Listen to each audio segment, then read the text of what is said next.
Glória a Deus. Tome sua Bíblia, por favor. Tome sua Bíblia. Primeira carta do apóstolo Paulo aos Coríntios, capítulo 12.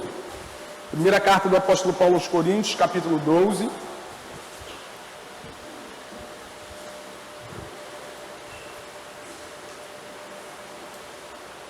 Enquanto você vai abrindo aí, deixa eu te contar um pedacinho da história. No início, no nosso início, na verdade, nós não tínhamos pretensão nenhuma de começar uma igreja nenhuma. O que nós estávamos passando no tempo em que começamos a nos reunir era uma crise que é bem comum no Brasil hoje, no que diz respeito à igreja local. Não que exista uma igreja perfeita ou que nós estivéssemos procurando isso, mas sabemos que isso não existe. Essa igreja aqui, eu repito as palavras de um pastor que muito nos influencia, é a pior igreja do mundo. Eu sou o pior pastor, vocês são as piores ovelhas, né?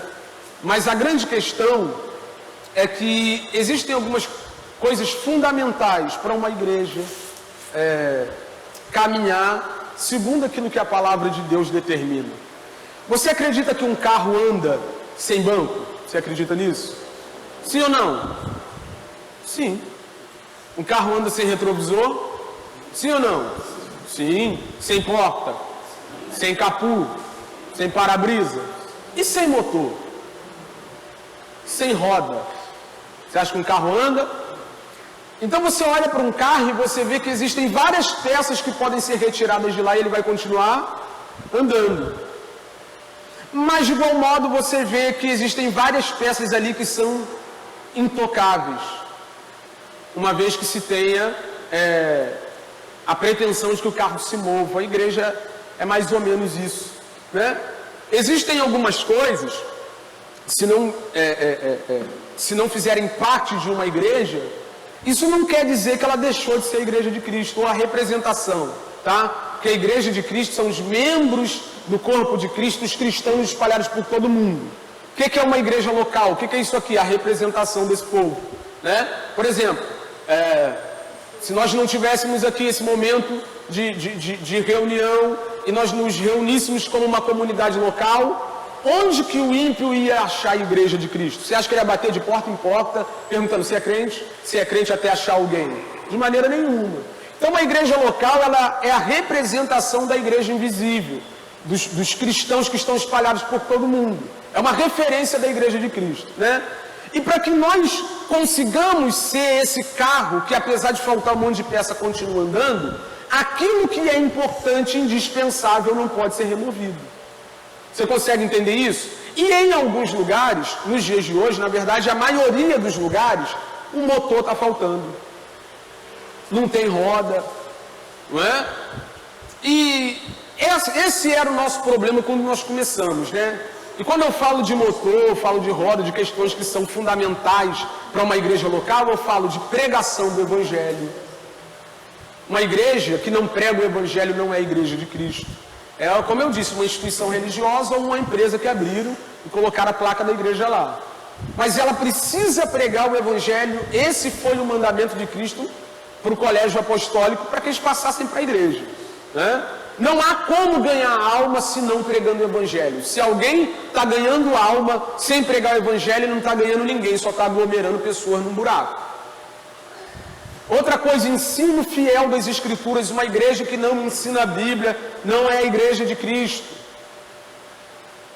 Uma das coisas que você mais vê os apóstolos repetindo é sobre a observação fiel sobre a sã doutrina, sobre o ensino fiel da palavra de Deus. Então a gente for procurando essas coisas, igreja que não ora, uma igreja que não ora não é uma igreja. Por isso que eu falei tanto na nossa reunião de oração, sabe? E aí você vê que algumas igrejas nos dias de hoje, eles dão atenção a muita coisa estética da igreja. Uma das coisas que eu falei muito no início aqui, eu falei, pessoal, nós vamos caçar um lugar aí para a gente se reunir. Graças a Deus, Deus abriu essa porta, foi Deus que abriu essa porta. Tem sido uma bênção nos reunirmos aqui. Mas eu falei para eles, se a gente não tiver dinheiro para pagar um aluguel, um lugarzinho para eles se reunir, se não tiver um lugar adequado, a gente vai se reunir na praça. Lá na praça, se tiver pregação do Evangelho, ensino fiel da palavra, se tiver um povo reunido orando, se tiver comunhão, uma igreja sem comunhão não é a igreja de Cristo Jesus, e a gente vai ver isso já já. Não é a igreja de Cristo Jesus, né? Onde você senta, ouve aquela pregação que supostamente vai te alimentar para a semana e vai embora sem olhar para o lado, sem saber quem sentou do teu lado, né? Então, assim, são pontos que a gente procurou e não achou. E eu falava para eles, se não tiver lugar para a gente se reunir, a gente vai se reunir na praça. E se lá tiver comunhão, se lá tiver oração, tiver ensino fiel das Escrituras, tiver pregação do Evangelho, se tiver essas coisas, a gente vai ser igreja na praça. Enquanto muita gente que está em prédio luxuoso, pomposo, com estrutura top, não estava nem perto de ser a igreja de Cristo Jesus. E foi procurando essas coisas que nós começamos a nos reunir para estudar a Bíblia e para um período de oração, né? Lá em casa, Ilana, Alex, Juliana, Giovanni, Mainá, e o Caio apareceu quando nós já estávamos nos reunindo lá. O Caio, para quem não sabe, veio de Angra dos Reis, veio para cá para estudar e trabalhar. Lá em Angra dos Reis ele congregava numa igreja bíblica, que tinha ensinamento bíblico, que tinha pregação do Evangelho, que tinha comunhão com os irmãos. Ele veio para cá, se dispôs a procurar esse tipo de igreja, e quando ele foi na primeira reunião, ele falou: se vocês começarem uma igreja, eu estou com vocês. E, né, eu não vou ser místico a ponto de dizer, foi a resposta de Deus, mas eu acho que foi. Né, porque eu estava já orando, a gente já estava pensando na possibilidade. E aí eu entrei em contato com o pastor Bruno, algumas pessoas conhecem, outras vão conhecer, porque em março a gente completa um ano, ele vai ser um dos pregadores da festa da igreja. E entrei em contato com o pastor Bruno, é um pastor lá de Queimados, jovem também, mas muito experimentado no ministério. E ele falou assim: rapaz, contei para ele o que estava acontecendo, ele falou: cara, não tem para onde vocês correr não. O que Deus está fazendo é conduzindo vocês para a plantação de uma igreja. Ele nos deu o suporte, foi quem me separou do ministério pastoral, eu era evangelista antes disso. Em julho, se não me engano, ele me separou do ministério pastoral e ainda hoje dá suporte para a gente, porque sempre que eu estou com algum problema eu ligo para ele, ele nos atende muito bem, né? E nesse período nós começamos a nos reunir e 17 de março do ano passado, o pastor Bruno veio de Queimados para cá, lá no terraço da dona Rose, minha sogra.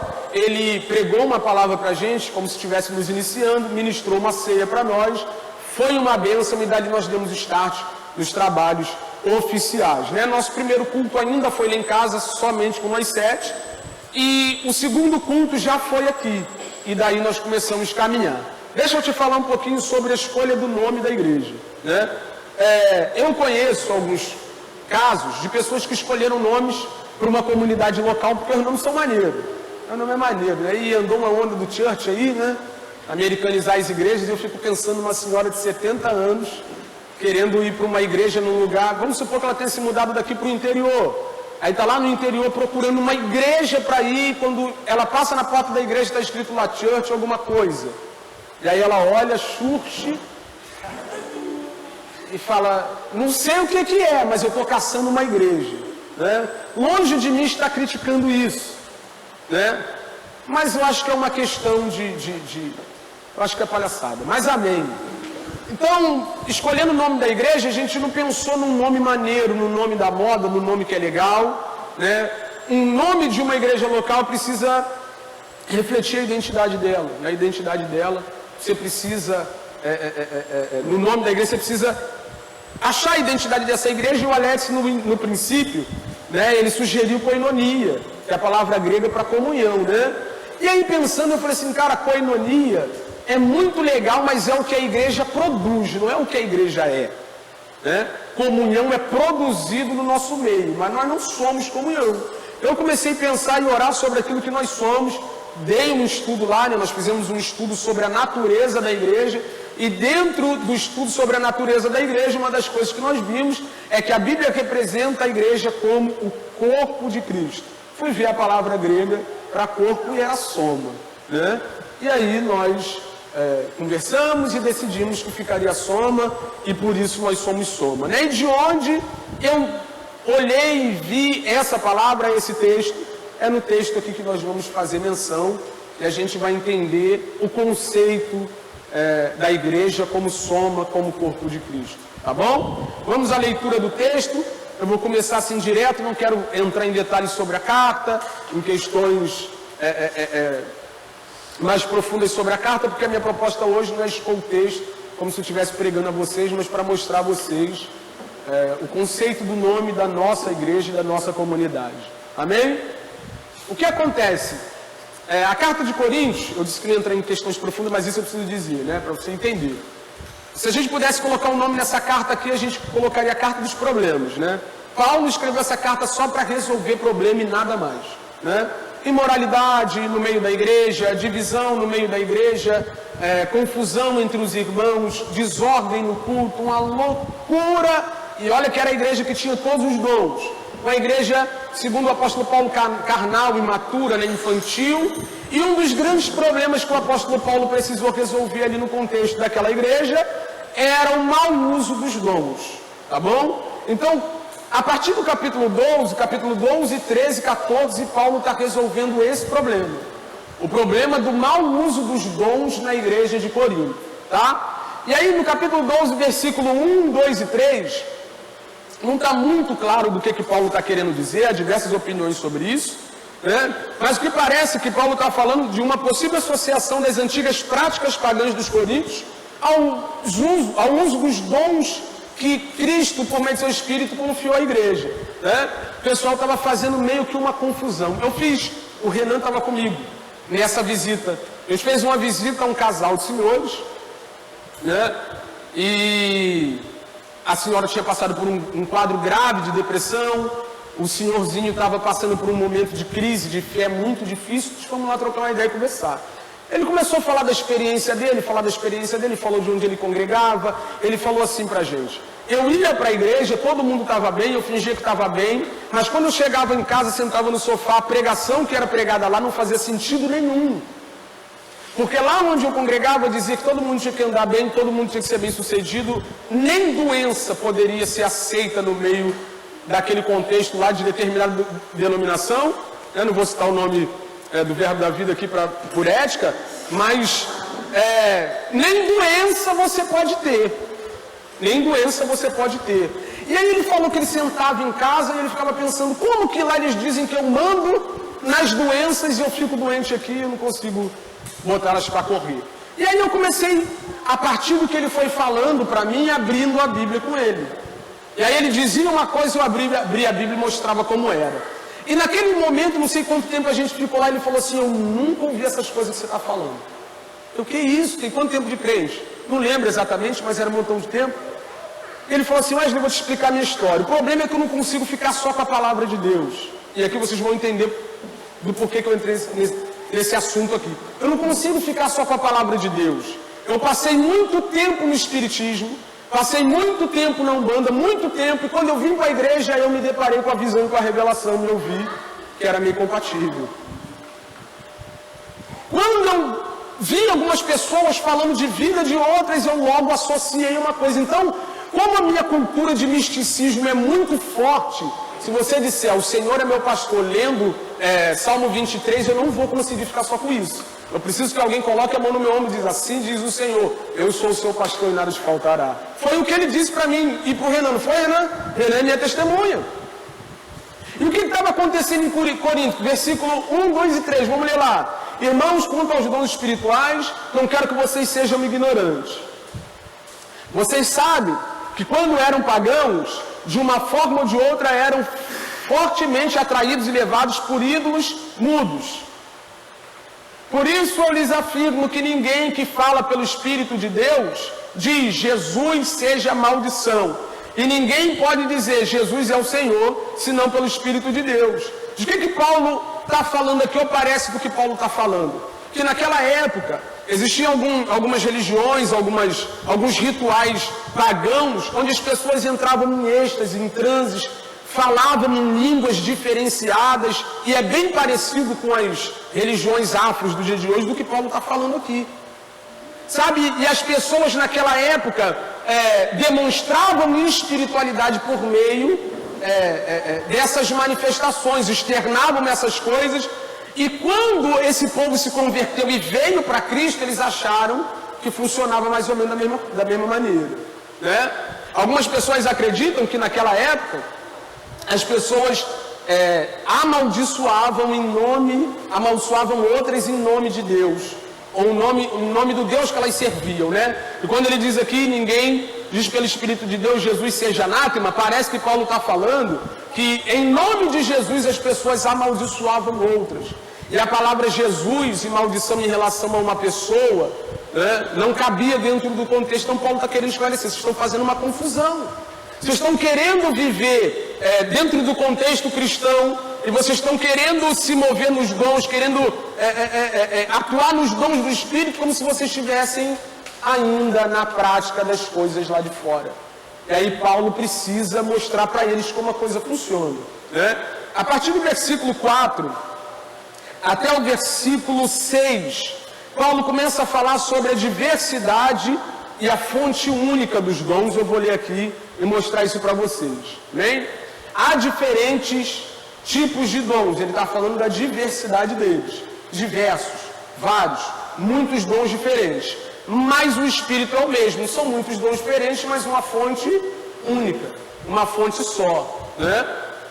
Versículo 5, há diferentes tipos de ministérios, mas o Senhor é o mesmo, há diferentes formas de atuação, mas é o mesmo Deus que efetua tudo em todos. E aqui passou batido, e também não é o caso, mas ele fala da Trindade, versículo 4 fala do Espírito, versículo 5 fala de Jesus, o Senhor, né? E versículo 6 fala do próprio Deus Pai. Então, ele mostra bem claro aqui que os dons são diferentes, a diversidade, variedade de dons, mas a fonte é uma só, tá? Versículo 7, o que Paulo fala? Versículo 7, o apóstolo Paulo fala sobre a finalidade e propósito dos dons. Vamos ver para que serve o dom. A cada um, porém, é dada a manifestação do Espírito visando ao bem. Para que servem os dons na igreja? Os dons na igreja servem para o bem comum. Vamos lá ver que bem comum é esse? Olha o que ele diz no capítulo 14 de 1 Coríntios, versículo 26. Eu vou evitar aqui de ler muito texto. Também Efésios 4:2 fala mais ou menos a mesma coisa, mas eu vou ler só algumas poucas coisas para não tomar muito tempo. Olha o que ele diz. Portanto, que diremos, irmãos? Ele já está partindo para a conclusão sobre o assunto dos dons, né? Quando vocês se reúnem, cada um de vocês tem um salmo. Ele vai falar da diversidade lá, ó. Ou uma palavra de instrução, uma revelação, uma palavra em língua, ou interpretação. Tudo seja feito para a edificação da igreja e ponto. Nós conversávamos com o irmão João, né, quando fomos lá na oração, e aí surgiu a dúvida sobre o que a igreja Soma é, pentecostal, tradicional e tal. E eu gosto de falar que nós somos bíblicos. Eu não costumo levantar esse tipo de bandeira, não. E assim, parece que a gente está mais para o lado do tradicional do que para o pentecostal, mas aí a gente acabou entrando no assunto explicando, né, o que cada linha pensa, o que cada linha dá mais ênfase, na verdade. E a maior ênfase no meio do pentecostalismo é os dons espirituais, a manifestação dos dons, né? No meio do pentecostalismo, a ênfase maior é a manifestação, o uso dos dons e tudo mais. Contudo, nos dias de hoje que a gente tem visto, é uma banalização dos dons.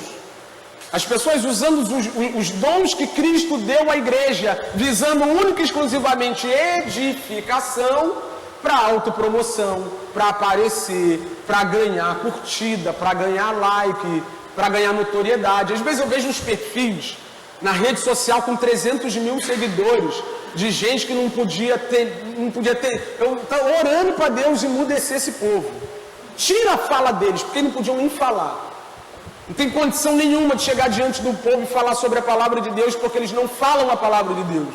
Eles falam um monte de loucura, fazem essa mistura, esse sincretismo religioso, um misticismo antibíblico, e quando você vai ver uma pessoa dessa natureza, está com 500 mil pessoas atrás dela, né? Então hoje os dons têm sido usados visando tudo menos a edificação da igreja. Então como é que a gente pensa aqui sobre dom? O que a gente pensa? Edificou a igreja? Valeu. Não edificou a igreja, só atrapalhou o nosso crescimento, nossa progressão, né? Então é isso. Versículo 7, o apóstolo fala do que, ou para o que os dons foram dados à igreja, qual é a função deles no meio do povo de Deus. Versículo 8 ao 10, ele fala da diversidade e da fonte única de novo. Vamos ver lá. Versículo 8. Pelo Espírito, a um é dada a palavra de sabedoria, a outro a palavra do conhecimento, pelo mesmo Espírito. Você está vendo? É diverso, mas a fonte é a mesma. A outro fé, pelo mesmo Espírito. A outro dons de cura, pelo mesmo Espírito. A outro poder por operar milagres, a outro profecia, a outro discernimento do Espírito, a outro variedade de línguas e ainda a outro interpretação de línguas. Então é uma variedade de dons com a fonte só, Deus, por meio do seu Espírito, distribuindo os dons e talentos para que a igreja trabalhe em função do crescimento dela própria. Você está compreendendo isso? Versículo 11, ele fala sobre a soberania de Deus em estabelecer e distribuir os dons para a igreja. E eu queria que você redobrasse a atenção, que isso aqui é muito importante para a compreensão de como essa igreja caminha, tá bom? A gente vai ver o versículo 11, 18 e 29, mas vamos para o 11 primeiro. Todas essas coisas, porém, são realizadas pelo mesmo e único Espírito, e Ele as distribui individualmente. Isso fala que todo mundo tem um dom, tá? Todo mundo tem um dom. Todos os cristãos têm um dom, individualmente, ou para cada um ele dá o dom, né? Conforme, ou você acha que eu escolhi pregar? Que eu escolhi ser pastor de igreja? Eu pedi, ó. Se não for para jogar no ataque, nem me bota no time, né? Você acha que eu pedi e recebi porque pedi? Você acha que os irmãos que servem aqui na frente estão aqui porque pediram para estar? Isso é um ledo engano na maioria das comunidades, sabe? Que as pessoas podem de alguma maneira determinar onde vão atuar. Não é assim que funciona. A igreja não é do homem, a igreja é de Cristo, e pelo seu Espírito Ele distribui individualmente a cada um conforme quer. Olha o que ele diz no versículo 18. Olha o que ele diz. De fato, Deus dispôs cada um dos membros no corpo segundo a sua. Olha o que ele diz no 28. Assim, na igreja, Deus estabeleceu primeiramente apóstolos, em segundo lugar profetas. Quem que estabeleceu? Então, se você estiver incomodado com o dom que recebeu, você não pode vir falar comigo. Eu não sou o cara que você deve pegar, pastor, vamos ali que eu quero conversar contigo. Eu não estou satisfeito com o que eu estou fazendo, não. Eu levo jeito para isso, eu tenho dom para isso, eu percebi que aqui é o meu lugar, mas eu quero outro. Você está falando da pessoa errada. Porque quem dispôs, quem estabeleceu, quem distribuiu os dons, quem colocou os membros espalhados pelo corpo de Cristo, foi o próprio Cristo. É Ele que determina, é Ele que estabelece, é Ele que distribui como quer. E não porque eu mereço, não porque eu quero, não porque eu sei, mas porque Ele é infinitamente sábio, soberano, gracioso. E vou te dizer uma coisa. Se você tem reclamado do dom que recebeu, mesmo que... A gente vai ver uma lista de dons ali muito bacana. Você tem reclamado do dom que recebeu, tem se desfeito, né? Feito uma desfeita por aquilo que Deus confiou em suas mãos. Sabe o que você está querendo dizer de maneira indireta? Que Deus não sabe o que fez quando te deu o que deu. Acho que Deus está maluco, isso aqui que Ele deu para mim. Sabe? Você está questionando a sabedoria de Deus por ter colocado o que colocou nas tuas mãos. É isso. Vamos olhar aqui uma listazinha de dom muito bacana, que é Romanos capítulo 12. Vamos lá, Romanos capítulo 12, versículo 4. A gente vai ver depois esse texto, nós vamos voltar nele novamente, né? Mas vamos ver lá rapidinho. Não, desculpa, Giovanni, vamos fazer isso aqui de uma vez só. Capítulo 12 ainda de 1 Coríntios, depois do versículo 11, depois de tudo que eu acabei de dizer, da diversidade, da fonte única dos dons, do motivo pelo qual os dons foi dado, agora ele parte para ilustrar isso de uma maneira mais adequada, né? no versículo 12, capítulo 12, versículo 12, Paulo vai ilustrar essa ideia dos dons e dos membros da igreja de Cristo por meio da figura do corpo. É de onde nós tiramos a palavra soma, tá? Ele diz assim, ó, do versículo, nós vamos até o versículo 14. Ora, assim como o corpo é uma unidade, embora tenha muitos membros, e todos os membros, mesmo sendo muitos, conformam um só corpo, assim também é com respeito a Cristo. Ele está falando do mesmo jeito que na igreja tem variados dons, muitos dons diferentes. Um corpo tem muitos membros, mas é uma coisa só, né? De que o apóstolo Paulo está falando aqui? Ele está falando da diversidade dos dons na igreja de Cristo, dos membros na igreja de Cristo, mas da unidade deles, tá bom? Ele está falando dessas duas coisas. Versículo 13. Pois em um só corpo todos nós fomos batizados em um único Espírito, e aqui não é o nosso assunto de hoje. Mas há um pensamento de que nem todo mundo é batizado com o Espírito Santo na igreja de Cristo. Você já ouviu esse pensamento por aí? Vamos ler o texto junto? Vamos lá? Pois em um só corpo todos nós fomos batizados em um único Espírito. Então, se você teve um encontro com Cristo de verdade, se você realmente é convertido, foi regenerado, você foi batizado no corpo de Cristo, no Espírito de Cristo. Todo cristão é batizado com o Espírito Santo. Porque batismo nada mais é do que imersão. Imersão. Todo cristão genuíno foi imerso no corpo de Cristo pelo mesmo Espírito, pelo único Espírito. Tá bom? Quer judeus, quer gregos, quer escravos, quer livres, e a todos nós foi feito beber de um único Espírito. Se fala de uma experiência só. Todo cristão passa pela mesma experiência. Versículo 14. O corpo não é composto de um só membro, mas de muitos. Então, nesse contexto aqui, o que Paulo está tratando é a ideia de unidade e diversidade no corpo de Cristo. Ele está falando sobre isso, né? E aí, Romanos agora, por gentileza, Giovanni, capítulo 12, nós vamos ler do versículo 4 ao versículo 8. Olha o que ele diz lá, ó. Assim como cada um de nós tem um corpo com muitos membros, e esses membros não exercem todos a mesma função, assim também em Cristo nós, que somos muitos, formamos um corpo, e cada membro está ligado a todos os outros. Está falando da unidade, né? Diversidade, unidade, unidade, diversidade. Temos diferentes dons, de acordo com a graça, tá vendo? Sem merecimento, sem mérito. Graça de Deus que nos foi dada. Aí olha a lista de dons que ele dá aqui. Se alguém tem o dom de profetizar, use-o na proporção da sua fé.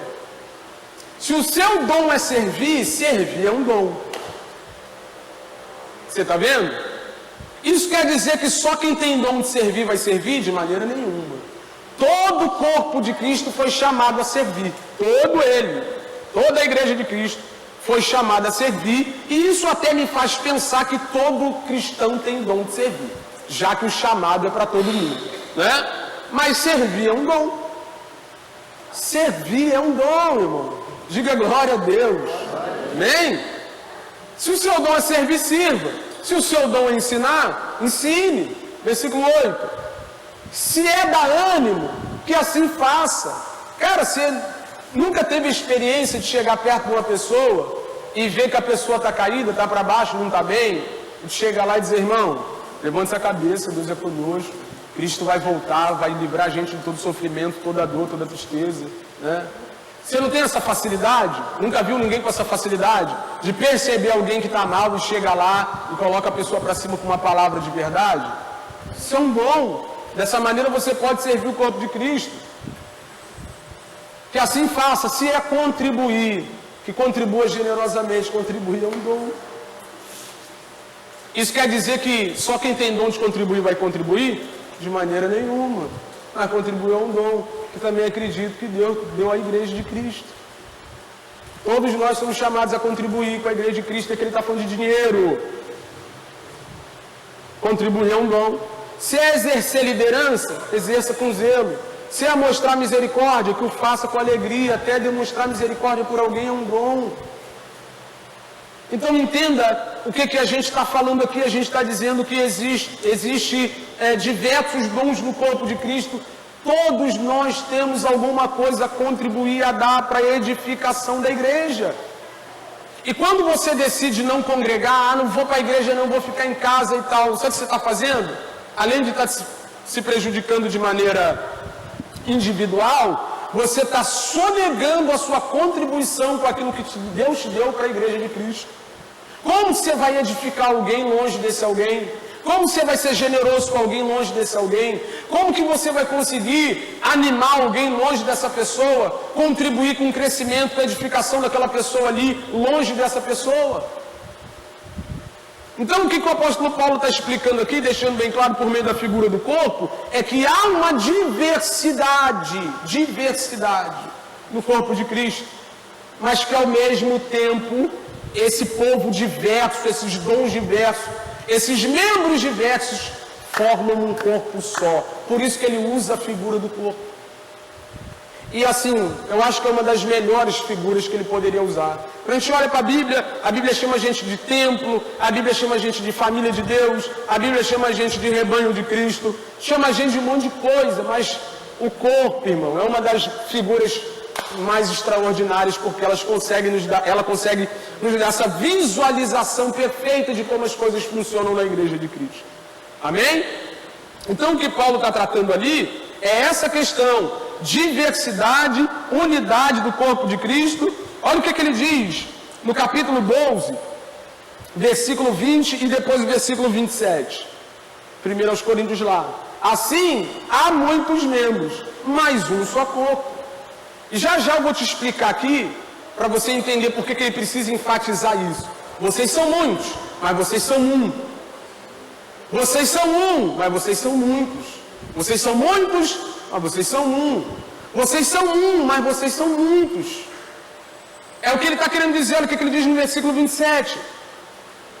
Ora, vocês são o corpo de Cristo, e cada um de vocês individualmente é um membro desse corpo. No 20 ele diz, vocês são muitos, mas são um. Aqui ele diz, vocês são um, mas são muitos. Né? E a gente precisa entender isso. Nós precisamos compreender que no corpo de Cristo Jesus precisa haver unidade, mas também há uma grande diversidade, e que todos nós aqui temos uma participação importante no contexto de igreja. A igreja Soma tem isso em mente. Ela caminha dessa maneira, entendendo que quem sou eu? Quem sou eu? E há quem pense que quando Jesus falou para Pedro, né, sobre essa pedra eu vou edificar a minha igreja, estava falando do próprio Pedro. Irmão, se a igreja de Cristo fosse edificada sobre um homem, fale como Pedro, que acho que ela ia durar 2000 anos depois de tudo que passou, depois da morte dele, a igreja já teria sucumbido, já teria perecido. Muita gente vai falar assim, porque esse cara aí está prometendo vida para a gente, nem ele tem, não é? Agora, eu não posso dizer que isso aqui depende de mim, não depende do Alex, não depende do Giovanni, não depende dos 7 que começaram, depende de você que está aí sentado, porque você faz parte disso aqui. Não se trata de um líder, né? Onde eu estava vendo um vídeo de um rapaz no YouTube, e ele colocou, o tema do vídeo é terrível, né? 5 motivos para sair da sua igreja. Aí eu fui lá ver. Primeiro motivo: se você está numa igreja onde tem um banner com a foto do líder lá, sai de lá. A pessoa uma foto do grande banner aqui, daí ia botar ele lá na junta para abraçar.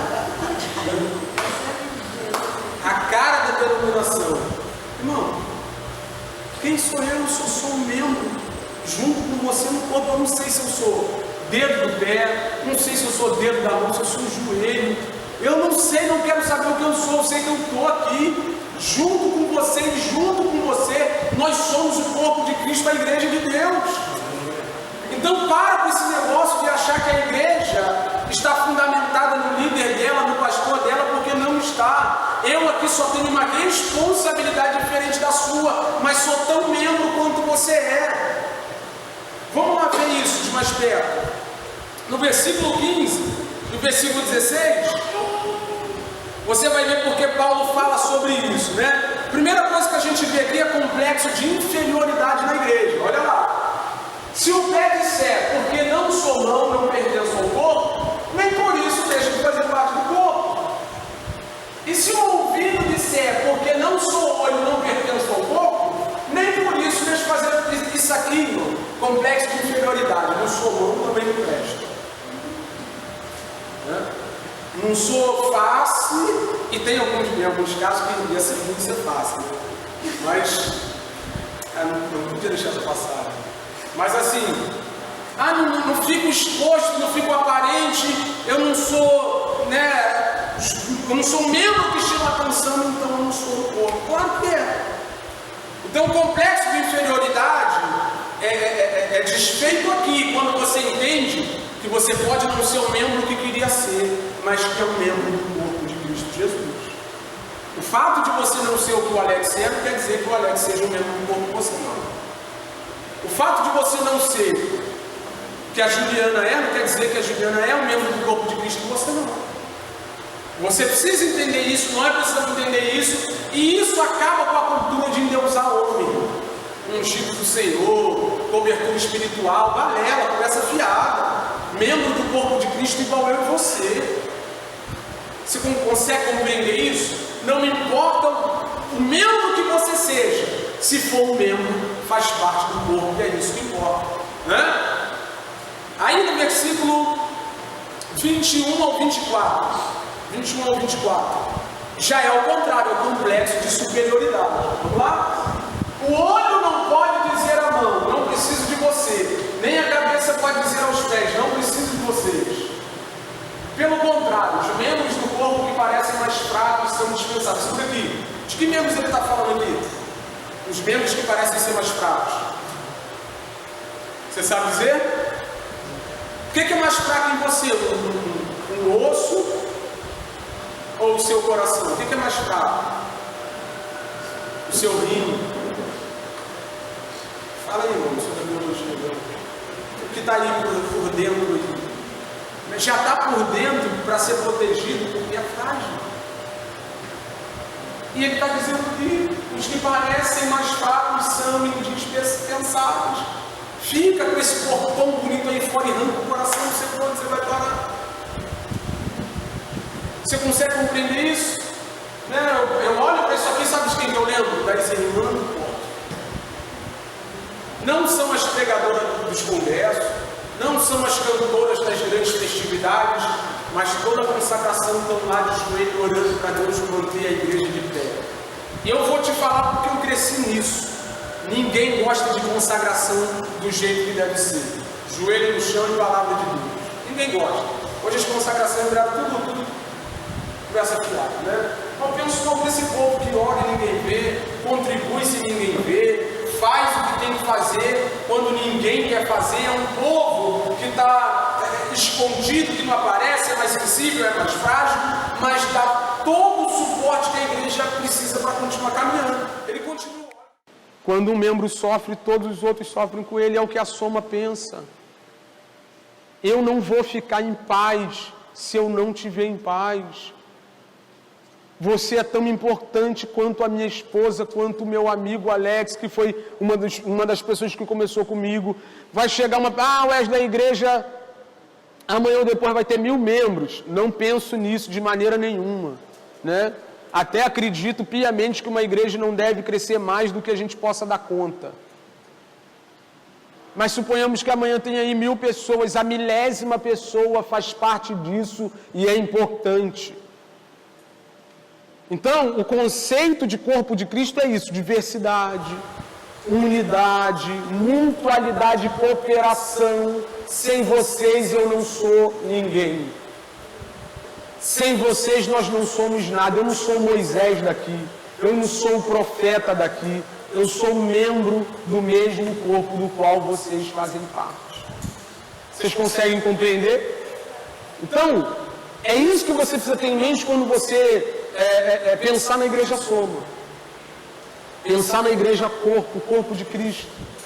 Você precisa compreender que aqui todo mundo é importante, que aqui todo mundo tem o mesmo valor, que ninguém aqui é indispensável, que apesar de muitos nós somos um, que apesar de um nós somos muitos, que eu não sou igual a você, você não é igual a mim, mas há um complemento. Os dedos dos pés são tão importantes quanto os das mãos, tem uma função específica no corpo. Deus te deu um dom, te deu um talento, você sabe fazer alguma coisa. Wesley, eu só sei cozinhar, em algum momento a gente vai precisar de alguém que cozinhe. Wesley, eu só sei pintar, em algum momento a gente vai precisar de alguém que pinte. Wesley, eu só sei abraçar. O que a gente mais precisa de gente carinhosa, que ame as pessoas que entram aqui. Sabe por quê? Porque eu não sou o tipo de pastor que eu vou ficar te implorando para tratar os outros bem. Se um crente não trata alguém bem, tem alguma coisa errada. Cordialidade, receptividade, amor transmitido aqui dentro do nosso contexto. Wesley, eu só sei amar os outros. Cara, você está bem pra caramba. Diz a Bíblia que você já sabe cumprir a lei de Deus. Pode ser que não saiba pregar igual eu prego, igual o Alex prega, não ensina igual o Giovanni, eu canto igual o Giovanni, mas você sabe fazer alguma coisa. Tem alguma coisa aí que é útil para a edificação do corpo de Cristo. Amém? Você consegue compreender isso? Unidade, diversidade, mutualidade, cooperação, é o que a gente pensa como igreja. E agora, por último, para finalizar, todo corpo precisa de uma cabeça. Essa é a parte principal do conceito de sermos a igreja Soma. Essa aqui é a parte principal. Por gentileza, Giovanni, Efésios capítulo 1, versículo 22 e 23. Paulo está falando sobre o poder, que atuou na igreja, ressuscitou Cristo Jesus, exaltou Cristo Jesus, naquele diz, Deus colocou todas as coisas debaixo dos seus pés, dos pés de Cristo, e o designou como cabeça de todas as coisas para a igreja, versículo 23, que é o seu corpo, a plenitude daquele que enche todas as coisas, em toda e qualquer circunstância. Capítulo 5, versículo 23 de Efésios 1. Pois o marido é o cabeça da mulher, como também Cristo é o cabeça da igreja. Colossenses, capítulo 1, versículo 18.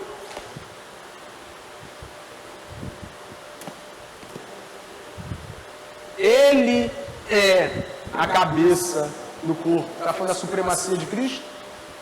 Dizendo quem Cristo é. E ele diz que ele é a cabeça da Soma. E semana que vem eu vou falar aqui sobre os valores dessa igreja. E um dos valores, o primeiro na verdade, o primeiro valor que a gente preza aqui nessa igreja é o fato de nós sermos uma igreja bíblica, doutrinária, centrada na pessoa de Cristo Jesus, o nosso Senhor. Disse muitas vezes e repito, eu posso me equivocar porque isso é comum. Estou lendo um livro aí que diz algo sensacional. A Bíblia, a palavra de Deus é inerrante e infalível, a minha interpretação não. A minha interpretação pode falhar, e se eu falhar aqui, você pode chegar a mim, pastor, não está de acordo não. Aí eu vou falar, não irmão, acho que está de acordo sim, por causa disso, por causa daquilo a gente vai conversar, vai trocar ideia. Se a gente não chegar num consenso, você fica com o seu, eu fico com o meu pensamento, mas isso não quer dizer que a gente vai deixar de ser irmão, porque existem coisas que são secundárias. Mas aquilo que é central, não pode haver discordância, É assunto para outro dia, mas a grande questão é, se eu falar aqui o que a Bíblia não fala, pode ir embora. Você tem que levantar daí e ir embora. Se eu insistir em ensinar o que a Bíblia não ensina, em impor o que a Bíblia não impõe. Porque Deus governa a sua igreja, Cristo é o cabeça da igreja, por meio da sua palavra, as escrituras sagradas. Então quem manda na igreja Soma? Por que escolhemos esse nome? Porque além de tudo que eu disse, além de diversidade, além de unidade, além de mutualidade e cooperação, além disso tudo, além de te dizer que você é importante, que você faz parte, que nós precisamos de você, além disso tudo, quem manda aqui é Jesus. Jesus é o cabeça, Jesus direciona, Ele diz para onde nós vamos. Ah, Wesley, quando nós vamos mudar aqui para um lugar próprio? Eu não posso dizer isso. Ah, Wesley, quando a gente vai ter um evento legal para os irmãos? Né? Ah, isso aí a gente pode ver, mas também não posso garantir, porque aqui, esse lugar não é local de entretenimento. O trabalho da igreja local é promover edificação para o corpo de Cristo. Ele, por meio dos dons e dos homens dons, ele vai edificando a sua igreja, porque ele é o dono da igreja. Amém? Então, eu quero concluir aqui dizendo isso para você. A igreja Soma caminha a partir desse conceito, o nome surgiu daí. Nós somos muito satisfeitos em ser o corpo de Cristo, onde todo mundo tem valor, onde ninguém é igual a ninguém, onde somos uma coisa só, fazemos parte de um único corpo, choramos com os que choram, nos alegramos com os que se alegram e sabemos que quem manda aqui ainda é Jesus. Né? Tem uma frase muito bonita por aí que é tudo sobre ele, né? Linda frase, mas na prática é uma luta. É sobre número de membros, é sobre quantidade de pessoas, é sobre visibilidade na rede social, é sobre tudo. Por último, bota Jesus lá. Né? Mas aqui primeiro é Jesus.